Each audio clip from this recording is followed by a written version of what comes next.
quelque part, je dirais que je me situe entre Karl Marx et Sigmund Freud.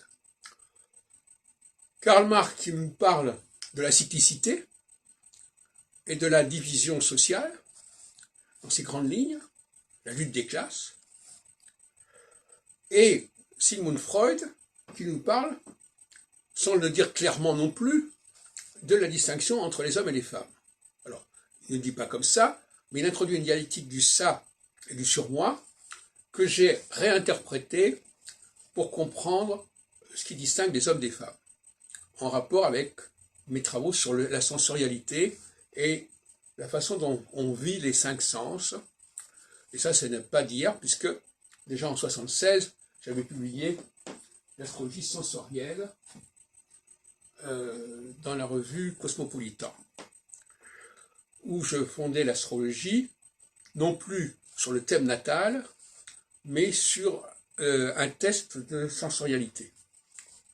Vous savez, pour moi, ce qui est important, c'est l'anthropocosmologie, c'est-à-dire qu'il faut qu'il y ait à la fois une étude du ciel, mais aussi une étude de ce qui se passe sur Terre. Et c'est la connexion entre ces deux plans qui est au cœur de l'astrologie. L'astrologie n'est pas simplement céleste, elle a une dimension terrestre.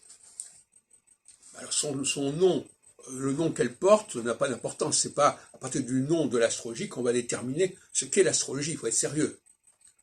Le mot astrologie est un mot qui est assez synonyme d'astronomie, et donc en fin de compte, les gens qui parlent plutôt d'anthropocosmologie n'ont pas tort. Même Eke, quand il parle de chronobiologie, c'est pas inintéressant non plus. Sauf qu'il n'en tire pas les conséquences souhaitables. Donc, Freud et Marx, la lutte des classes entre le haut et le bas, chez Marx, la question du ça et du surmoi, qui nous permet de mieux comprendre la différence entre les hommes et les femmes, et aussi comment, finalement, les hommes et les femmes vont jouer un rôle au sein même de la cyclicité.